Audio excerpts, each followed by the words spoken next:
तो नमस्कार दोस्तों, आज इस वीडियो में बताने वाला हूँ जानिए क्यों गांधारी ने पुत्र दुर्योधन को नंगवास में बुलाया अपने समीप। तो दोस्तों, जानने के लिए धार्मिक ज्ञान 02 यूट्यूब चैनल में आपका स्वागत है। दोस्तों, चैनल पे नए तो सब्सक्राइब कर देना। चलिए वीडियो को शुरू करते हैं। दोस्तों, युग कोई भी रहा हो लेकिन माँ और बच्चे का रिश्ता अटूट ही रहा है। एक माँ की हमेशा ही यह चाहत रहती है कि उसका बच्चा हर विपदार से दूर रहे। इसका प्रत्यक्ष परिणाम द्वापर युग में हुई थी। महाभारत में देखने को मिलता है कि लॉकडाउन में चल रहे महाभारत में अपने कोई ऐसे प्रसंग देखे होंगे जिन्हें देखकर तमाम तरह के सवाल मन में आते ही होंगे।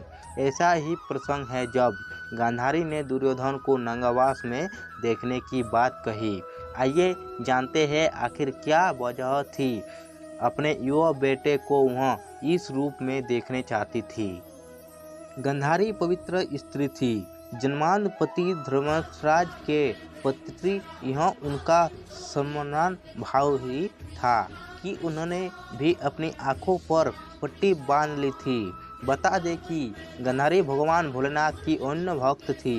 यह उनकी अस्तुत और पूजा ही थी कि शिवजी ने उन्हें एक अद्भुत वरदान दिया था। इसलिए ही गांधारी ने नहीं खोली कभी पट्टी। कथा मिलती है कि भोलेनाथ के दिए हुए वरदान के मुताबिक गांधारी जिसकी को भी पट्टी हटाकर देख लेती है उसका शरीर वज्र के समान हो जाता। वही वजह थी कि उन्होंने अपनी आंखों पर बांधी हुई पट्टी कभी नहीं हटाई।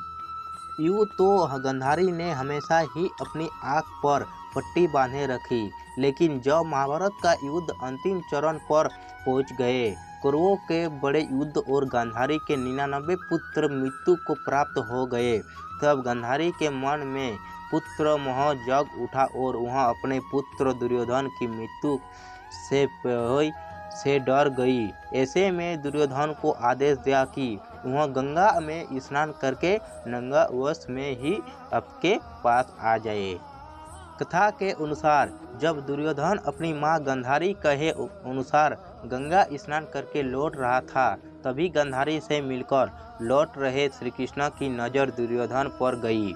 श्री कृष्ण जब रहस्य जानकर दुर्योधन से कहने लगे कि व्यवस्था की बात और थी, अब वह युवा है, इस उम्र में माँ के सामने ऐसे जाना अनुचित है। श्री कृष्ण जानते थे कि अगर दुर्योधन का शरीर वज्र का हो गया हो, महाभारत का अंजाम कुछ और हो जाएगा, इसलिए उन्होंने यह दाव चला था। तो तब दुर्योधन ने सोचा कि श्री कृष्ण कह तो उचित रहे हैं। तब उसने अपने कमर से निचले हिस्से को पत्ते से ढक लिया। इसके बाद वह माता गांधारी के पास पहुंचा। जैसे ही माता ने उसे देखा, उसका पूरा शरीर वज्र के समान हो गया, लेकिन जो हिस्सा पत्ता से ढका था वह सामान्य रह गए। गांधारी दुर्योधन की इस भूल पर बहुत रोई, लेकिन अब कुछ न हो सकता था।